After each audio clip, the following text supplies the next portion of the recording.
కలాం నుంచో ఇబ్రహీంపట్నంలో బయలుదేరారంటే సరే ఈ టైంలో మాట్లాడిపోదామని వచ్చిన విషయం ఏంటంటే ఇక్కడ ఈరోజు వారం రోజులు అయింది. వారం రోజులుగా ఒక డ్రామా నడుస్తుంది. 8వ తారీఖు పోక్సో కేసు పేట్ బషీర్బాగ్ పోలీస్ స్టేషన్లో రిజిస్టర్ చేస్తారు. అదే రోజు హనీ ట్రాప్ కేసు రిజిస్టర్ అవుతుంది. అంతకుముందు ఫిబ్రవరి 24న ఈ బండి భగీరథ్ స్నేహితుడు ఫిబ్రవరి 24న నిర్మల్లో ఒక కేసు నమోదు చేస్తాడు. ఏం జరిగింది అసలు ఫ్యాక్ట్స్లోకి మనం వెళ్తే, ఇవాళ ఒక మైనర్ అమ్మాయి చుట్టూ ఎంత బురద జల్లాలో, ఆమెపై ఎంత దాడి చేయాలో అంత దాడి చేస్తున్నారు. ఆమె మీద, ఆమె కుటుంబం మీద, ఆమె వయసు మీద, ఆమె నడవడిక, అన్ని విషయాల్లో కూడా ఇంత చర్చనీయాంశం. అంటే ఒక న్యాయం కోసం చట్టం ముందుకి రావాలా వద్దా అని ఒక 4 నెలలు ఆలోచించి 4 నెలలు మదనపడి 2 సార్లు సూసైడ్ అటెంప్ట్ చేసినాయి. ఆ తర్వాత ఆ అమ్మాయి ఫోటోలని సర్క్యులేట్ చేస్తుంటే వాడు ఛాలెంజ్ చేసినా మనం పడేసినా అని చెప్పుకుంటూ ఆమె ఫోటోలని, అంటే వాళ్ళిద్దరు తీసుకున్న ఫోటోలని సర్క్యులేట్ చేస్తే ఇక భద్రత లేదు. అంటే వాడు నో చెప్పిన జనవరి 7న బ్రేకప్ చెప్పాడు. అప్పుడు వాళ్ళు పోలీస్ స్టేషన్కి వెళ్ళాల, బయటికి వెళ్ళాల. అసలు విషయం ఏంటి? జూన్లో పరిచయం. జూన్ నుంచి వెంట పడితే జూలై, ఆగస్టు స్నేహం అనేది మొదలైతే సెప్టెంబర్లో ఆ అమ్మాయి ఇంటర్ చదవడానికి లండన్ బయలుదేరింది. ఇంటర్ను చదవడానికి లండన్ వెళ్తే మా నాన్న నన్ను అక్కడికి పంపించాడు కాబట్టి నువ్వు వెళ్ళొద్దు, ఖచ్చితంగా నువ్వు వెళ్తే నేను చనిపోతా, నువ్వు వెళితే నేను నిన్ను ప్రేమిస్తున్నా, ఇష్టపడుతున్నా, పెళ్లి చేసుకుంటా, మన పెళ్ళి అయినాక మైనారిటీ తీరినాక మనం పెళ్లి చేసుకుందాం, మనం పెళ్లి చేసుకున్నాక అప్పుడు మనం వెళ్దాం కావాలంటే, కానీ నువ్వు ఇప్పుడు వెళ్ళొద్దు, ఇంటర్మీడియట్ డ్రాప్ అయిపో, నన్ను పంపేయడు మా నాయన, కాబట్టి నువ్వు వెళ్ళినావు అనుకో నేను చచ్చిపోతా, నువ్వు ఎయిర్పోర్ట్కి వెళ్ళే లోపలే నా శవం ఉంటుంది. ఈ రకంగా మెసేజ్లు పెట్టి ఏడ్చుకుంటే వీడియోలు పెట్టి ఆ అమ్మాయి ప్రేమను అంగీకరించేంత వరకు వెంటబడ్డాడు. ఆ ప్రేమ అంగీకారం తర్వాత ఇక అందరిలాగానే వాళ్ళు తిరిగిండ్రు. అక్టోబర్, నవంబర్, డిసెంబర్ వాళ్ళు చాలా స్పష్టంగా అక్టోబర్ ఎక్కడ తీసుకుపోయిండు, నవంబర్ ఎక్కడ తీసుకుపోయిండు, డిసెంబర్ 31 అనన్య ఫార్మ్స్కి తీసుకుపోయిండు. వాళ్ళు ఆ పిల్లతోటి తాగిపిచ్చి ఏమేమి చేసిండు అవన్నీ కూడా అన్ని ఆధారాలు ఉన్నాయి. ఆ తర్వాత వాటి మీద జరిగినటువంటి చర్చలు ఉన్నాయి, మెసేజ్లు ఉన్నాయి, వీడియోలు ఉన్నాయి. సరే, ఇవన్నీ డిసెంబర్ 31 తర్వాత జనవరి 4 వాడు ఓరల్గా చెప్పినాడు. ఆ తర్వాత జనవరి 7 బ్రేకప్ అని చెప్పిండు. అంటే డిసెంబర్ 31కి ఫార్మ్స్కి తీసుకెళ్ళిన వ్యక్తి, 31 నైట్ సెలబ్రేట్ చేసుకున్న వ్యక్తి జనవరి 7కే బ్రేకప్ ఎందుకు చెప్పిండు అంటే ఏమనుకున్నాడు? ఇవన్నీ కూడా చర్చనీయాంశమే. సరే, ఇవన్నీ పక్కన పెడితే 18 ఏళ్ల లోపల అమ్మాయి అయితే మ్యూచువల్ కన్సెన్సెస్తో వాళ్ళు ఉన్న కన్సెన్షువల్ సెక్స్ అయినా సరే అది నేరం అని చట్టం చెప్తుంది. మరి ఆ చట్టం కింద నమోదు చేయమని అంటే counter case honey trap case పెట్టారు. ఆ అమ్మాయి ఆ కేసు కూడా ఎప్పుడు పెట్టింది? జనవరి 7 బ్రేకప్ చెప్పినాక ఆ అమ్మాయి డిప్రెషన్లోకి వెళ్ళిపోయింది. ఆ అమ్మాయి తన బాధలో తాను మునిగి తేలుతున్నటువంటి స్థితిలో ఆ అమ్మాయి 2 సార్లు సూసైడ్ అటెంప్ట్ చేసినాక కూడా వాళ్ళు పోలీస్ స్టేషన్కి వెళ్దాం అనుకోలేదు. ఇట్లా బ్రేకప్ చెప్పిన వాడితో మన అమ్మాయి రేపొద్దున భవిష్యత్తు గ్యారంటీ ఏముందిలే అని వాళ్ళు వదిలేసుకున్నారు.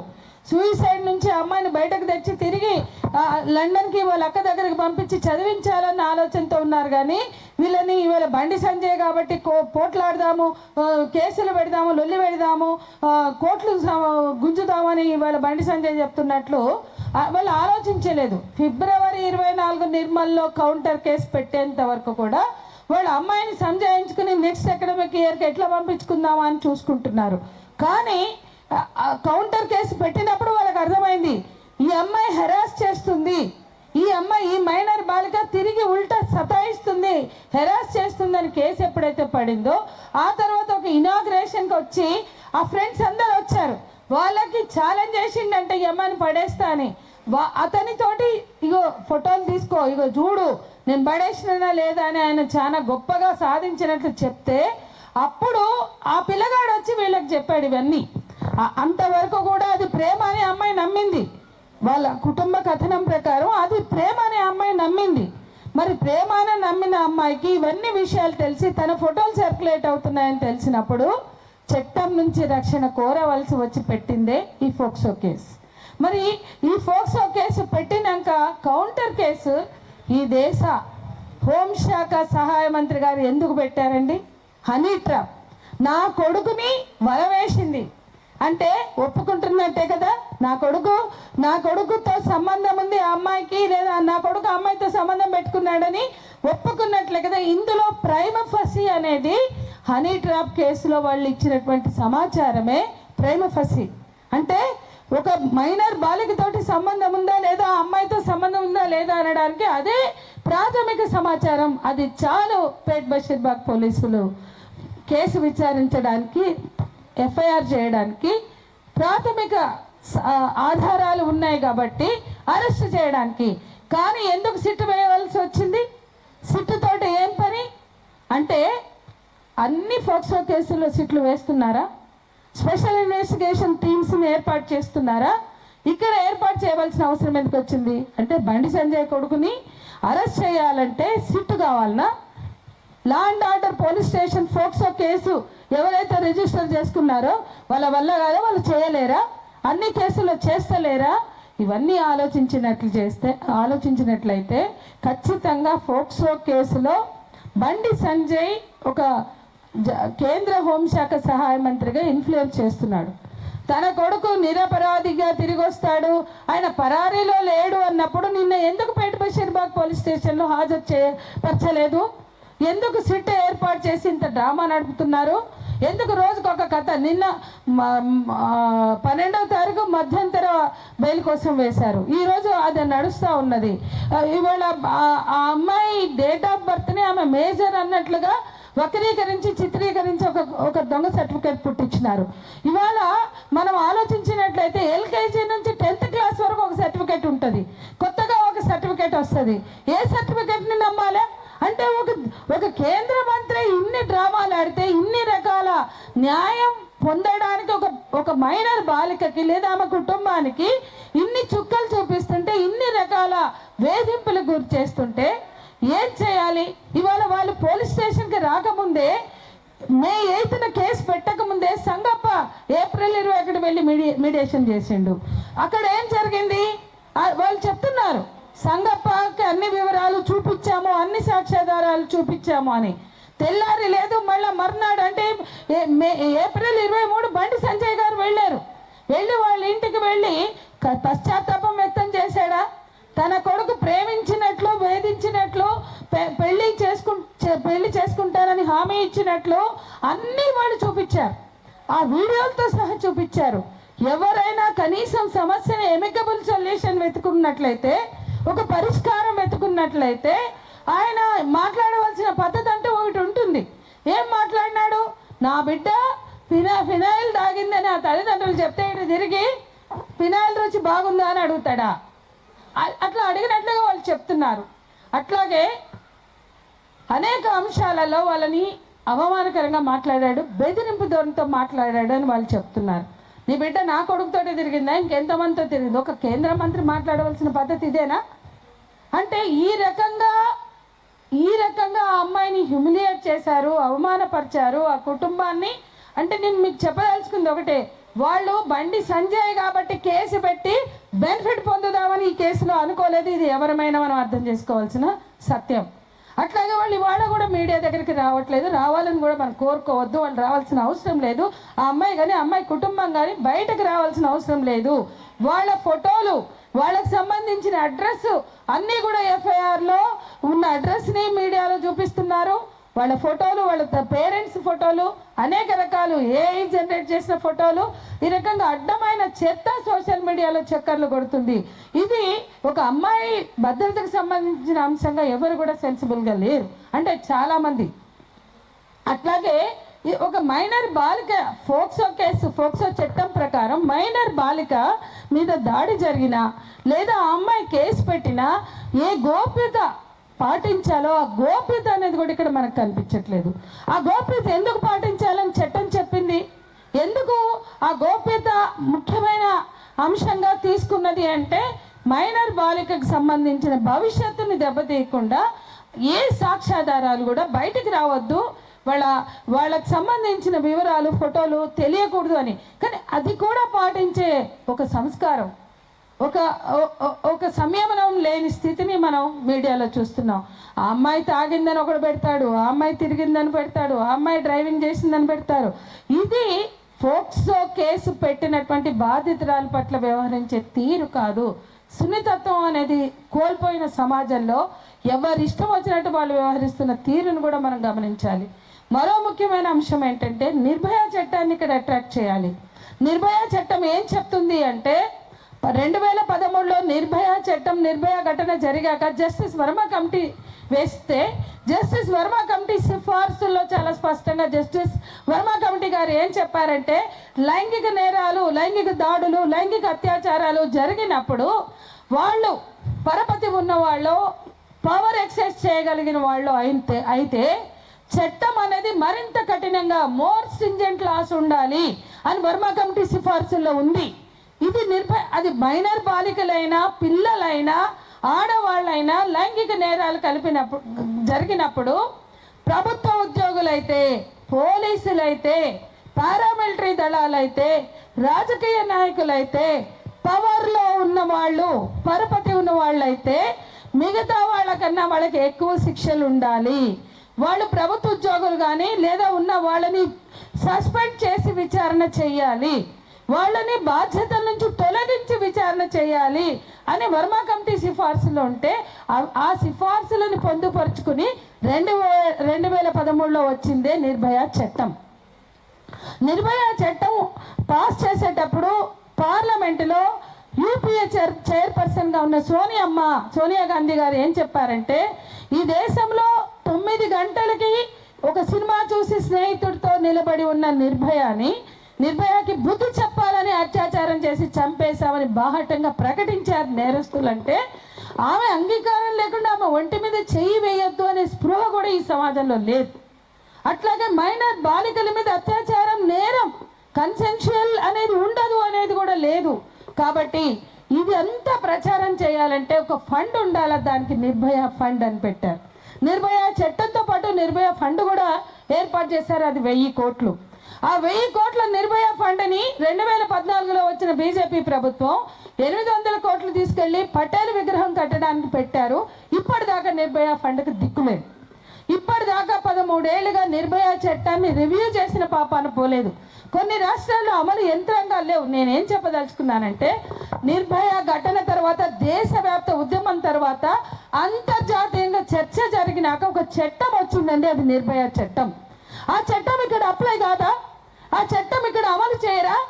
ఇక మూడో ముఖ్యమైన విషయం, ఫోక్సో చట్టంలో మరణదండనలు తీసుకొచ్చి పెట్టింది బీజేపీ ప్రభుత్వం. అంతకుముందు అద్వానీ అత్యాచారాలకి మరణదండన అన్నప్పుడు మేమందరం వ్యతిరేకించాం. అత్యాచారాలకు మరణదండనలు అవసరం లేదు, అమ్మాయిలే సజీవంగా దహనాలు చేస్తారు, అమ్మాయిలే చంపేస్తారు, కఠిన శిక్షలు పెట్టండి, లైఫ్ పెట్టండి, ఎక్స్టెండెడ్ లైఫ్ పెట్టండి, కానీ మరణదండనలు వద్దు, మరణదండనలు ఉంటే బాధితుల్ని చంపేస్తారు అని చెప్పాం మేము. ఆ తర్వాత మేము రిటర్న్గా ఇచ్చాం.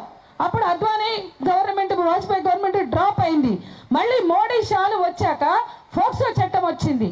ఫోక్సో చట్టంలో మరణదండనలు అంటే ఈ దేశంలో ఉన్న పౌర హక్కుల సంఘాలు లేదా మాలాంటి మహిళా సంఘాలు, అనేక సంఘాలు ఫోక్సో చట్టంలో మరణదండన పెట్టకూడదు. ఎందుకంటే 20 ఏళ్ళు, 19 ఏళ్ళు, 21 ఏళ్ళ అబ్బాయిలు ఫోక్సోలో ఉంటారు. హార్మోన్స్ ప్రభావం కావచ్చు, పోర్న్ కల్చర్ కావచ్చు, చుట్టూ ఉన్న వాతావరణం కావచ్చు, వాళ్ళు లైంగిక సంబంధాల్లోకి వెళ్ళినట్లయితే ఫోక్సో చట్టం అప్లై అవుతుంది. వాళ్ళకి మరణదండనలు అంటే ఏంటి? పిల్లల్ని 20 ఏళ్ళు, 21 ఏళ్ళ పిల్లల్ని ఉరి తీస్తే సరిపోతుందా? చంపేస్తే సరిపోతుందా? ఇష్యూ అది కాదు. వాళ్ళకి అవగాహన ఇవ్వాలి, ఈ పోర్న్ కల్చర్ని నియంత్రించాలి, ఈ అశ్లీల అసభ్య సంస్కృతిని నియంత్రించాలి. కానీ ఫోక్సోలో మరణదండలు పెట్టడం వల్ల అమాయకులు చంపేసే మరణశిక్షల పేరుతో కూడా అవకాశం ఉంటుంది. కాబట్టి అది పెట్టకండి, ఎక్స్టెండెడ్ లైఫ్ పెట్టండి.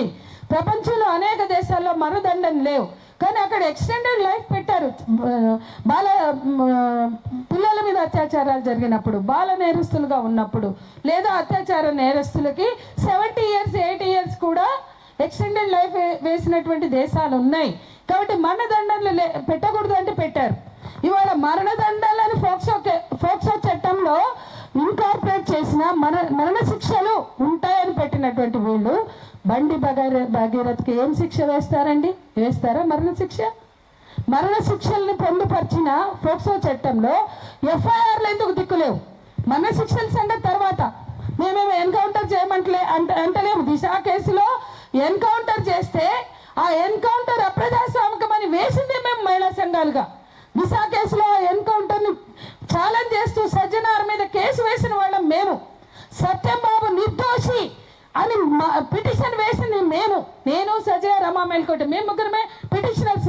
సత్యంబాబు 800 పేజీల జడ్జిమెంట్ వచ్చింది. ఒక అమాయకుడి ఈ రోజుకి కూడా ఆయేషా అంతకులు ఎవరో తెలియదు. మొన్న దిక్కు లేక అస్థికలు తీసుకుని వాళ్ళ ఫార్మాలిటీస్ పూర్తి చేశారు.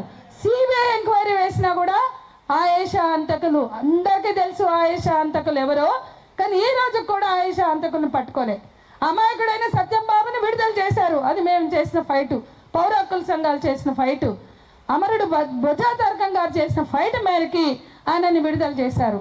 అది 10 ఏళ్ళు 9.5 ఏళ్ళు అనుభవించి ఒళ్ళంతా హూనమై అనారోగ్యంతో అబ్బాయి బయటకు వచ్చాడు. మరి బండి సంజయ్ కొడుకు బండి భగీరథ్కి ఎఫ్ఐఆర్ ఎందుకు లేదు? అరెస్ట్ ఎందుకు లేదు? మెయిల్ పడితే కన్సిడర్ చేస్తారా?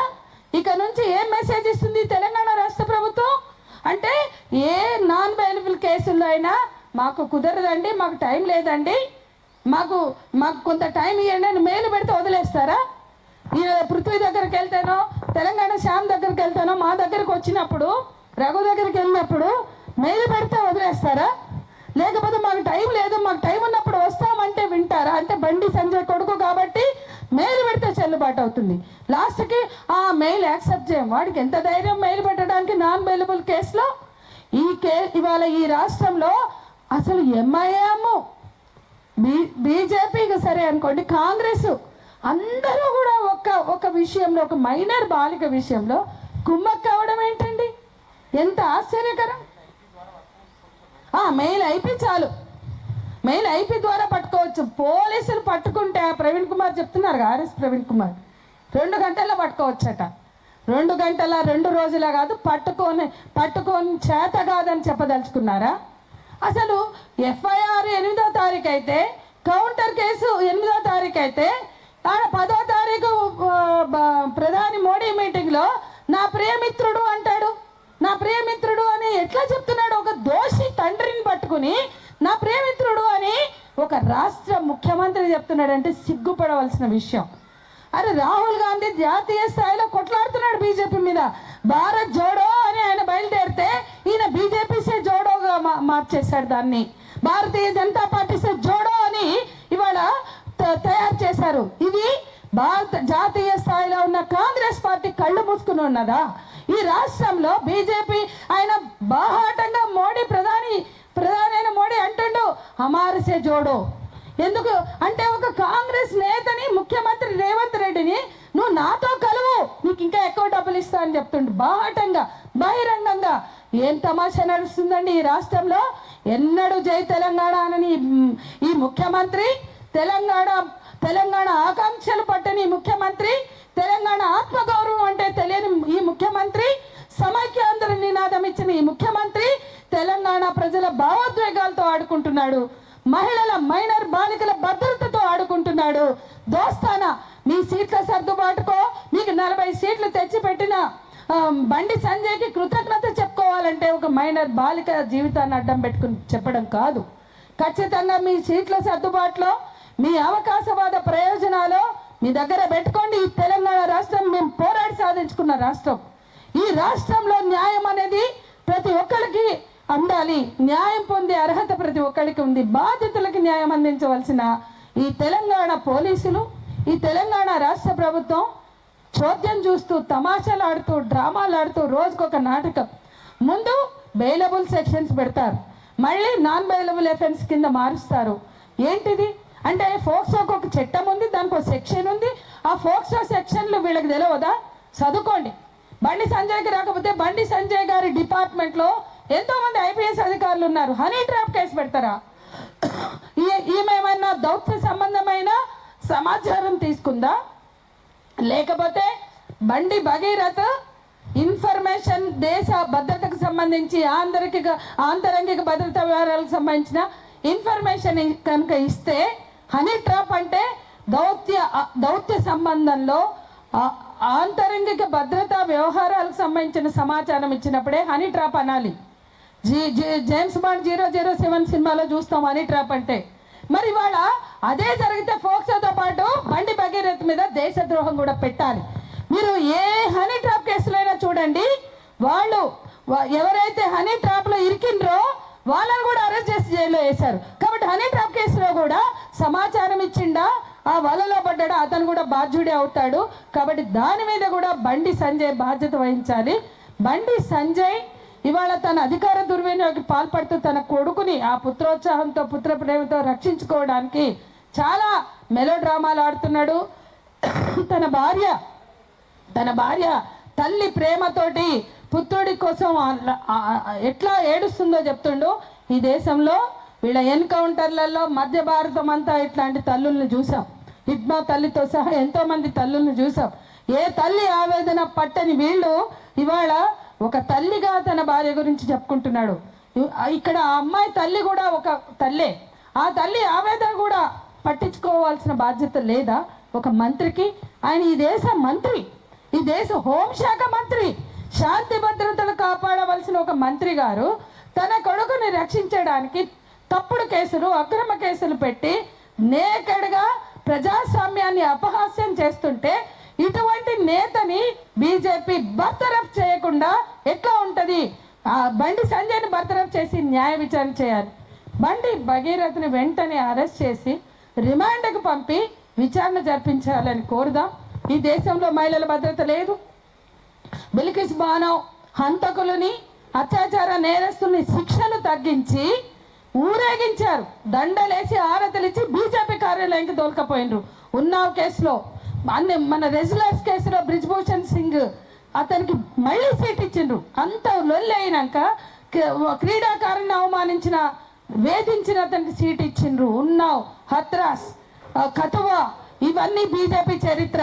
ఒక్క బెంగాల్లో జరిగిన ఆర్జీ కార్ మమతా ప్రభుత్వాన్ని బ్లేమ్ చేయడానికి ఆర్జీ కార్ జూనియర్ డాక్టర్ ఘటనలో తప్ప ఈ దేశంలో ఏ అత్యాచార కేసుల్లో ఏ మహిళలకి న్యాయం చేయాలని నిలబడిన చరిత్ర బీజేపీకి లేదు. వాళ్ళు ఎక్కడైనా పోరాటం చేసిందంటే ఆర్జీ కార్ ఘటనలో బెంగాల్లో మాత్రమే.